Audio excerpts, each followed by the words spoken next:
Assalamualaikum warahmatullahi wabarakatuh Kang Bro. Ketemu maneh dengan Iwan beneran Kang Mas.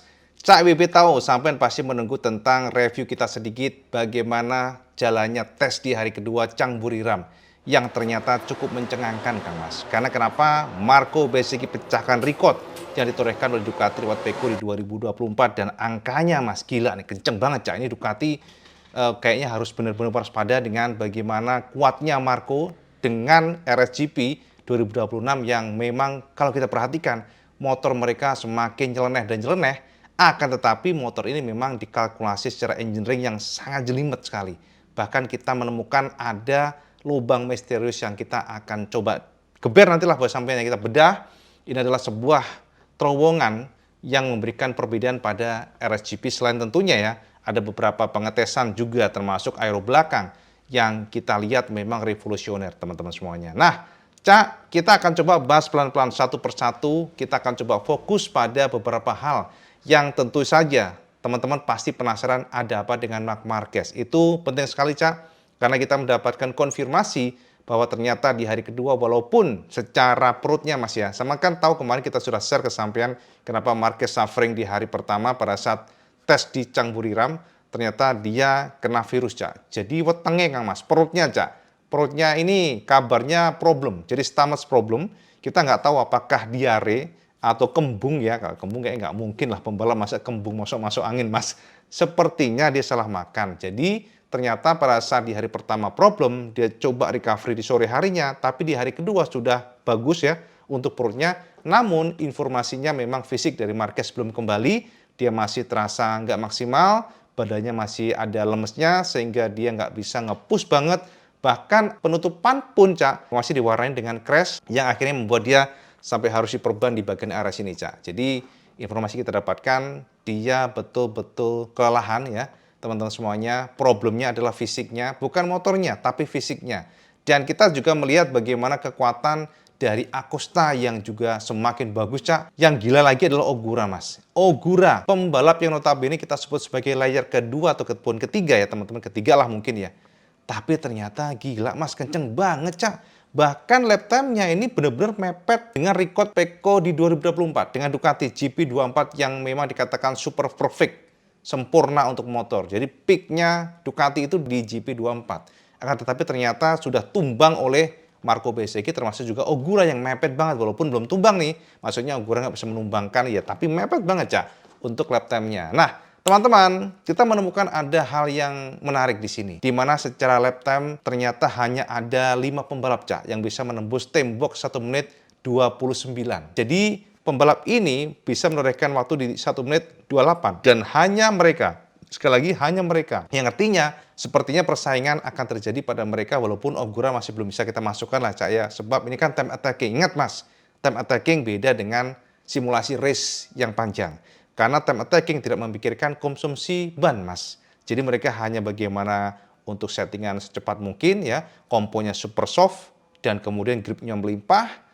Attacking mau banyak deledek bahasanya Cak, mau banyak brodol enggak peduli, yang penting lap time-nya pada saat attacking ya super fast.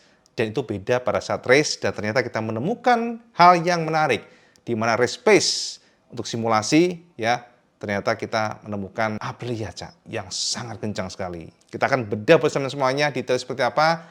Sampai itu saja beberapa fakta mengenai bagaimana tes kemarin dan kita akan ambil kesimpulan dari sana. Sampai itu saja detailnya di sini Kang Mas. Nah teman-teman semuanya, ini adalah hasil dari hari kedua final ya teman-teman semuanya. Dan IWB nggak akan ngasih informasi kesampaian semuanya awal di hari pertama pastinya Cak, tapi kita akan coba share kesampaian semuanya di pagi hari di mana Marc Marquez bisa menorehkan lap time yang luar biasa saat itu Cak. Kemarin itu Cak, di mana Marc Marquez menorehkan waktu 1 menit 28, 836 detik. Dan itu sudah cukup membuat Marc menjadi penguasa di Buriram di pagi harinya. Ingat Cak, di pagi harinya dengan suhu yang sangat panas di mana ground dilaporkan 52 derajat Celcius, kemudian juga kelembapan mencapai 42% dengan kondisi dry teman-teman semuanya, dan ternyata Marc Marquez dibuntuti oleh Pecco Bagnaia, tanda GP26 memang super fast. Tapi ingat Mas, Marco Bezzecchi nggak pernah jauh dari Ducati. Marco Bezzecchi selalu nangkring pada top 3 dan itu yang membuat IWP akan bahas bersama semuanya bagaimana kencangnya Marco. Pada sesi pertama di pagi hari, Marco Bezzecchi menorehkan waktu 1 menit 28.952 detik, dan kemudian nanti terkoreksi dengan lap time yang luar biasa. Dan keempat ternyata Alex Marquez, teman-teman semuanya, disusul Pedro Acosta yang happy banget, Cak. Acosta super happy karena feel dari KTM sudah improve banyak. Dikatakan oleh Acosta bahwa ternyata memang motor KTM yang terbaru dikatakan sudah memiliki feel natural. Itu penting sekali ya teman-teman.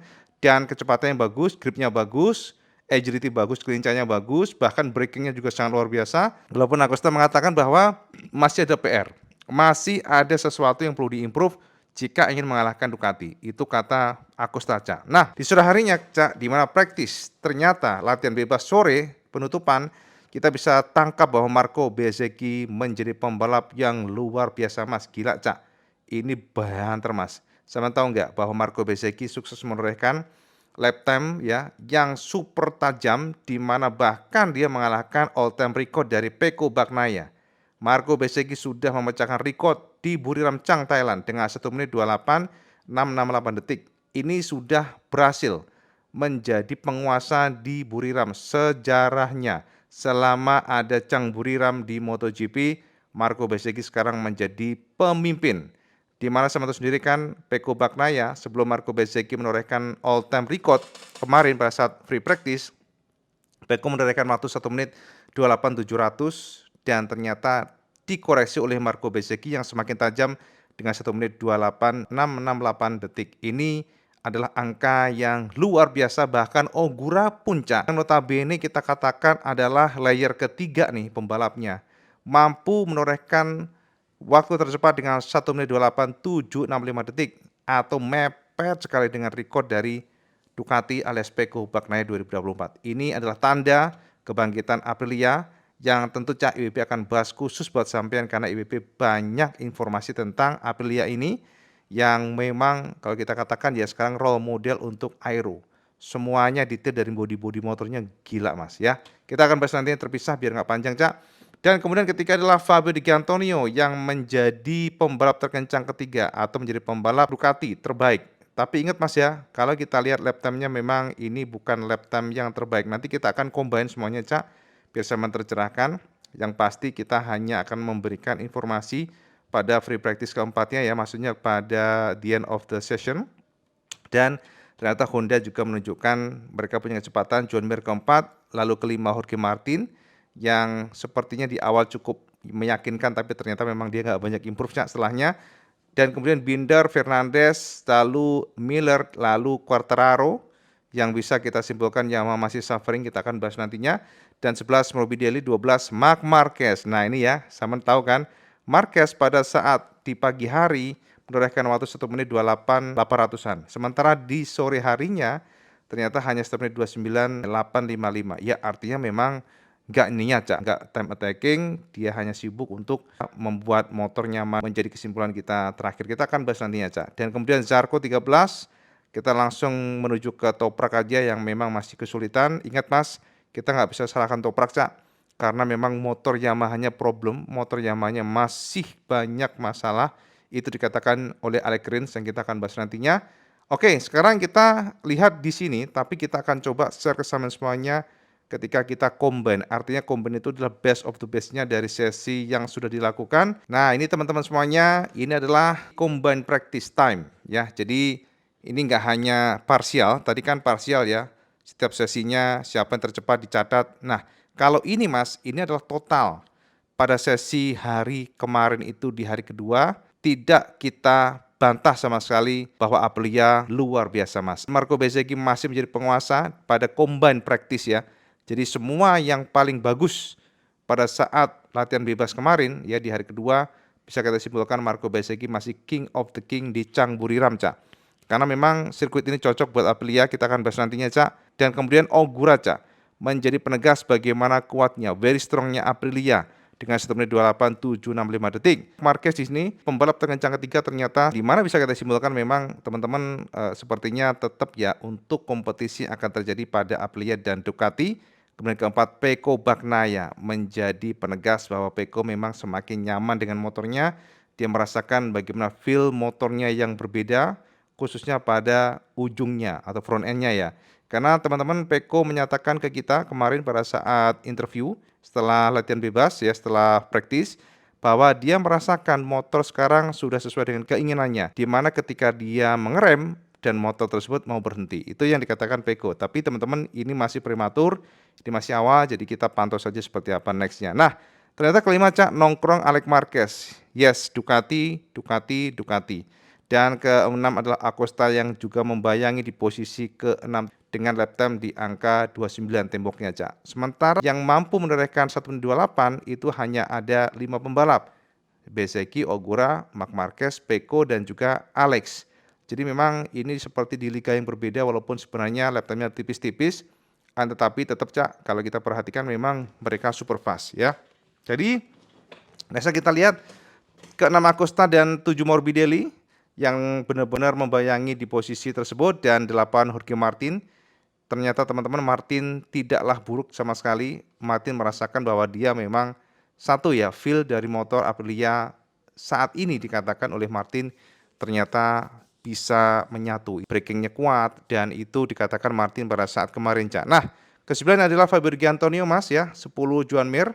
Dan ini artinya Honda walaupun sudah improve-nya banyak, tapi tidak cukup jika ingin menang melawan KTM, Ducati, dan Aprilia. Tetap ya mereka di liga yang berbeda, jadi Honda harus nge-push terus ini Cak. Honda mengalami improvement yang cukup baik menurut IBB. Nah, 11 Fernandez ya, Trackhouse Racing, Binder 12, 13 Luca Marini, dan Viñales 14, Zarco ke-15 teman-teman. Kemudian Miller ke-16, Quartararo 17 menjadi penegas bagaimana sulitnya posisi Yamaha teman-teman. Jadi Cak, Yamaha masih problem. Kita akan bahas nantinya. Tenang, kita akan coba share kesampaian setelah ini. Dan kemudian Bastianini ke-18 menjadi penanda Bastianini benar-benar kesulitan. Morera juga masih sama Cak. Morera saat ini teman-teman posisi 19. Dan jika kita lihat kecepatannya sebenarnya nggak buruk sama sekali, tapi Morera masih adaptasi. Alex Rins ke-20 dan Toprak 21 ya. Udahlah, Toprak memang masih kesulitan dan 22 adalah Piero. Nah, ini adalah hasil informasi sama semuanya tentang rankingnya, Cak. Ranking combine practice pada hari kedua. Nah, ini bukan realnya kalau kata IBB, Cak ya. Karena teman-teman ini adalah kecepatan time attacking. Time attacking itu ya nge-push sekali siapa yang terbaik dan biasanya rata-rata pembalap ini menggunakan ban soft atau lunak. Dan itu suatu hal yang nggak mengejutkan teman-teman. Walaupun tetap ya namanya ini ya combine practice ini dan juga lap time attacking untuk sekali attack ya, bukannya sekali maksudnya memang ini berkali-kali tapi biasanya untuk pembalap menggunakan fresh tire soft compound itu yang optimalnya sekali aja, digas lah itu biasanya sudah gripis bahasanya. Nah teman-teman ini adalah time attacking, tapi yang menjadi penentu kemenangan balapan bukan time attacking Cak. Akan tetapi yang terpenting adalah simulasi race dan ternyata Mas ini dia Cak. Simulasi race yang menjadi problem bagi Marc Marquez yang masih mengeluh dengan kondisi badannya dan ternyata kita bisa lihat di sini Mas ya hasil dari simulasi race. Yes, ini dia Cak. Informasi bersama semuanya ringkasan data simulasi race yang kita bisa share ke sampean dan di hari kedua ini memang kita harus katakan bahwa nggak semua pembalap mengikuti simulasi secara utuh. Karena kita dapatkan informasi Marc Marquez mundur ya gara-gara dia kelelahan. Dan juga pastinya ya memang Marc dari kemarin masih problem dengan fisiknya gara-gara kena virus akibat ya kayaknya diare Mas kayaknya ya perutnya nih. Soalnya perutnya mules ya, perutnya nggak proper, nggak enak ya. Kita nggak tahu apakah salah makan atau apa karena nggak ada konfirmasi apapun. Tapi yang jelas dia kena virus sehingga perutnya problem. Dan ternyata di hari besoknya perutnya sudah oke, akan tetapi kondisi fisiknya nggak mendukung untuk melakukan simulasi terlalu banyak. Dan teman-teman di sini kita bisa lihat bahwa Ai Ogura melakukan 12 putaran dan rata-rata waktunya luar biasa di 1 menit 31.01 detik. Ini adalah simulasi race yang dilakukan oleh Ogura. Sementara Alex Marquez ternyata mengisi posisi kedua dengan jumlah lap mencapai 10 teman-teman. Dan ternyata kalau kita lihat lap time-nya rata-rata berkisar di angka 1 menit 30,4. Ini mirip dengan Marco Bezzecchi. Akan tetapi Bezzecchi hebatnya adalah dia memutari lap selama 20 kali, 20 putaran. dengan lap time yang rata-rata di 1 menit 30,4, ini artinya Cak, degradasi ban bisa dihandle dengan baik oleh Aprilia ataupun Marco. Ini yang patut diwaspadai ya teman-teman, sebab kalau sudah melakukan simulasi race sangat panjang seperti ini tapi waktunya rata-rata masih cukup baik seperti ini, artinya konsumsi bannya jauh lebih irit. Nah, ini yang menjadi kekuatan dari Aprilia saat ini. Dan ingat ya teman-teman, kemarin di Changburiram suhunya sangat panas ya, groundnya mencapai 50-an derajat. Ini pasti membuat ban akan semakin sering habis ya, tapi ternyata Marco mampu menorehkan waktu yang sangat baik dengan 20 putaran. Nah, Jorge Martin nggak kalah Cak, karena Martin juga melakukan putaran selama 12 putaran ya, dengan waktu sama 1 menit 30-an. Dan Rolf Fernandez sama ya, dengan 11 putaran. Kemudian Luca Marini Cak, ternyata juga mampu melakukan 13 putaran, akan tetapi waktunya ya rata-rata 30,6.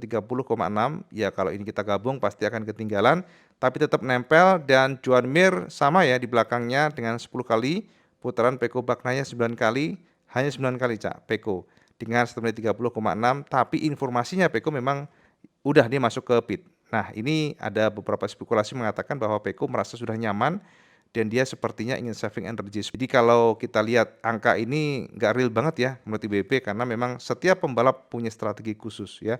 Apalagi Pecco hanya memutari 9 putaran ya, ini cukup sedikit ya teman-teman. Dan juga Fabrizio Antonio 17 putaran dan waktunya semakin naik ya di sini, semakin lambat. Dan Quartararo apalagi bahkan gapnya juga lumayan ya teman-teman, dengan setiap putarannya lebih lambat hampir setengah detik, ini gokil. Dan Alex Rins 12 kali, yang gokil adalah KTM di mana Brad Binder dan Vinales memutari lap selama 22 dan 24 lap, ini gila. Oke Cak, jadi itu sekilas informasi bersama semuanya, data-data sekilas yang bisa menjadi gambar bersama semuanya bagaimana kekuatan Aprilia yang memang super fast. Nah, jadi gitu Kang Mas ya, sekilas informasi lap time yang bisa memberikan gambaran ke sampean semuanya. Bagaimana posisi masing-masing pembalap, dan fix teman-teman semuanya, memang sepertinya persaingan tahun ini akan terjadi pada dua pabrikan ya, yang betul-betul serius. Di mana sepertinya ya akan terjadi pertarungan sengit antara Aprilia dan juga Ducati. Nah, kalau untuk Agusta ataupun KTM ya sepertinya bisa aja sih Cak nyodok, tapi nggak bisa sih kalau konsisten. Karena kenapa? Pace-nya Cak. Pace-nya kalau kita perhatikan Aprilia dan juga Ducati ini wah gila Mas, super fast. Nah, teman-teman, kita akan coba berikan informasi satu persatu buat sampean semuanya. Kita akan coba rekap dulu ya, dan lengkapnya nanti baru kita akan bedah buat sampean. Tentunya setelah IWB akan share hari ini, sebab akan terlalu panjang kalau kita mencoba menjabarkan pelan-pelan satu persatu. IWB ingin detail nantinya, tapi nggak di video ini, seperti pernyataan masing-masing pembalap dan juga bagaimana yang dirasakan oleh pembalap. Akan tetapi recap kali ini akan mencoba untuk membedah secara detail, walaupun masih di permukaannya, karena kita kan nggak akan memberikan informasi kesampaian tentang pernyataan dari para pembalap. Tapi tetap kesimpulan dari pembalap IWB akan share kali ini. Nah, teman-teman, yang pertama kita fokus pada Marc Marquez. What happened ayat now dengan Marc? Kenapa Marquez crash 3 kali, Cak? Kenapa Marquez simulasi balapan pun juga early check out bahasanya Cak? Langsung mundur duluan. Untuk Marc Marquez, kenapa crash terjadi 3 kali? Marc bukanlah pembalap yang pengen berkendara doang. Nggak ada Cak. Marc ingin mencoba untuk mencari limit. Itu pastinya Cak. Walaupun tentu itu adalah sesuatu hal yang berisiko mengingat dia cederanya Cak ya. Kita dapatkan informasi bahwa Marc masih belum nyaman dengan cederanya. Dia masih merasakan badannya, fisiknya nggak kayak dulu. Dan kata Marc ke kita semuanya kemarin di press conference, bahwa ketika seseorang sudah cedera cukup parah seperti Marc ya, maka dia tidak akan pernah kembali seperti dulu. Itu kata Marc. Ini juga cukup menyedihkan juga ya kita dengarnya Cak ya. Rider kalau sudah injure maka tidak akan pernah 100% normal seperti dulu. Jadi ada penurunan. Pada saat dia mencoba nge-push maka ada limitasi. Kemarin Cak, ternyata Marc 3 kali crash. Yang pertama adalah dia nginjek garis putih ya, kita sudah share kemarin, yang ternyata licin catnya. Akan tetapi di hari setelahnya ya, next stepnya karena banyak rubber ataupun ya karet yang nempel di sana jadi lebih grippy ya. Akan tetapi untuk yang 2 dan 3 itu gara-gara konsentrasinya buyar. Jadi dia miss concentration. Marquez nggak pernah seperti ini. Artinya memang secara fisik dia mengalami problem. Entah gara-gara perutnya, memang informasinya tidak normal banget. Gara-gara perut kemarin dan dia merasa badannya lemes. Sehingga dia ingin mengirit tenaganya. Nah informasinya Cak, Marquez memang siap tempur nanti pada saat race. Dia merasa bahwa dia butuh istirahat. Karena menurutnya tes dibandingkan dengan race yang biasa justru melelahkan tes kayak kemarin. Karena kan mencoba banyak sekali komponen-komponen dan ternyata Cak kita dapatkan konfirmasi sepertinya yang Aero 2026 dicoret Cak, dibuang Cak, at least dari sekarang ini. Jadi opening race nanti mereka nggak akan menggunakan Aero model yang doer Mas. Ikan sapu-sapu dibuang dulu nih Mas. Jadi beberapa informasi mengatakan Mark lebih nyaman dengan Aero model yang GP25. Itu yang kita dapatkan ya teman-teman. Makanya membuat kita penasaran seperti apa usaha Mark, mengingat Marquez kalau kita perhatikan up and down, naik turun ya staminanya. Dan Mark juga mengatakan time attacking dia fine. Tapi yang menjadi masalah adalah ketika pembalap seperti Mark itu disuruh untuk melakukan long run, dan itu adalah challenge yang memang cukup berat bagi Mark. Itu yang menjadi pertanyaan kita, dan itu juga menjadi keraguan dari Mark sendiri ya. Itu yang pertama, Cak. Nah, yang kedua tentang Pecco. Nah, teman-teman, Pecco guyang-guyu, Mas. Kita dapatkan informasi Pecco happy. Pecco merasa bahwa feel motornya telah kembali, itu kata Pecco. Yang terjadi di masa lalu, GP25 ketika direm seperti tidak mau berhenti. Jadi ketika di brake ya, di rem, hard braking, maka feel di bagian front end-nya tuh kayak nyelonong aja. Nah, untuk yang generasi terbaru ini ternyata enggak. Padahal dia merasa aeronya sama aja, tapi secara umum memang ada perombakan minimalis ya teman-teman, kayak distribution weight, sasisnya, elektroniknya diperbaiki, dan ternyata Pecco merasa feelingnya kembali, dan itu tergambar bagaimana dia menorehkan lap time yang luar biasa. Dan kata Marc Marquez, Pecco berpotensi juara di Thailand. Itu kata Marquez, Mas. Memang sih Marc mengatakan ke kita semuanya ya, bahwa saat ini menjadi favorit untuk juara di Thailand antara Marco Bezzecchi ataupun Pecco. Itu yang dikatakan ya. Tapi juga tetap ya, Alex menjadi kandidat yang perlu diwaspadai ya, teman-teman. Jadi itu Kang Mas ya, beberapa informasi dari Pecco dan juga Marquez. Nah, teman-teman, sekarang kita fokus pada Acosta. Acosta, Mas, ternyata happy. Informasinya demikian. Acosta merasakan perbedaan signifikan pada KTM. Yang dikatakan oleh Acosta ternyata mengalami perubahan yang cukup signifikan. Fundamentalnya adalah ban tidak hancur. Ketika melakukan simulasi race, dia merasa ternyata ban, konsumsi bannya ya, ternyata nggak boros, nggak kayak sebelumnya. Itu yang pertama. Jadi itu penting sekali, Cak. Sebab KTM di masa lalu problemnya adalah bannya sangat cepat habis. Ketika lap ke-15 finish. Tapi sekarang pada saat dilakukan simulasi race kemarin, ternyata pada lap ke-20 pun ban masih memiliki traksi dan nggak hancur. Itu bagus sekali, itu kata Acosta.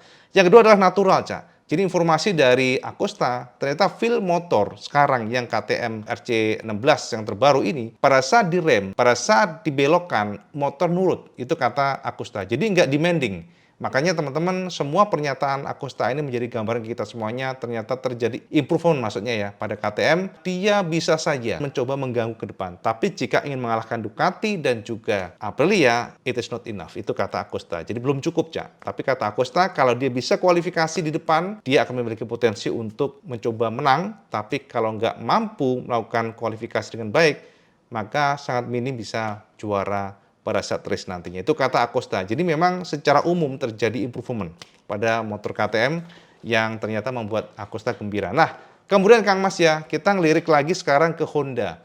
Honda, Cak, Joan Mir memuji Honda, Luca Marini memuji Honda. Sama Mas, feel dari motornya lebih terkontrol, sangat lincah ya, brakingnya juga sangat kuat, tapi ya teman-teman tidak cukup pula. Itu kata Joan Mir. Kalau ingin mencoba di depan ataupun podium, maka Honda tertinggal rata-rata per lapnya sekitar 0,4 detik dibandingkan dengan para Eropa. Ini adalah gap yang cukup gede ya teman-teman, 0,3, 0,4 itu kan kalau dikumpulin kan gede. Makanya harus ada gebrakan dari Honda, ini kan step by step kata Luca Marini dan juga Joan Mir. Tapi traksi bannya sudah bagus ya untuk RCV dan juga termasuk kelincahan meningkat, braking juga meningkat. Nah, teman-teman, untuk Honda, KTM, ya, Aprilia, super good ya. Kita sudah katakan demikian. Bahkan juga dari sisi Marco Bezzecchi pun, walaupun difavoritkan Marco juga nggak mau pongah, tetapi dia cukup puas dengan Aprilia karena feel dari motornya memang kuat di Thailand. Ingat, Cak, setiap motor punya karakteristik. Motor yang kuat di Sepang mungkin belum tentu kuat di Thailand.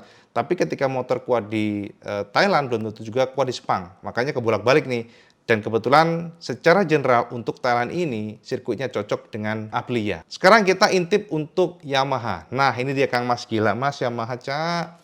WP juga cukup bersedia, Cak, dari Fabio. Bahkan teman-teman, kita dapat informasi Alex Rins yang notabene jarang komplain, Mas ya. Dia diem kan, tapi ternyata yang terbaru, Alex Rins mengatakan ya, Alex Rins mengeluh. Rins mengatakan bahwa dia sempat teriak di dalam helm. Ya, mereka paham sih, motor engine baru pasti butuh PR. Tetapi kecepatan motornya memang betul-betul lacks power, itu kata Rins. Sehingga pada saat mereka nge-push, mencoba mengejar motor lainnya di depan, maka yang terjadi adalah mereka ketinggalan. Jadi teman-teman, ada 2 poin yang digarisbawahi oleh Alex Rins. Pertama adalah lax power. Braking lebih bagus yang engine sekarang ini dibandingkan yang lama. Karena kan distribution weight-nya berbeda, Cak. Dimana V4 kan begini, Mas.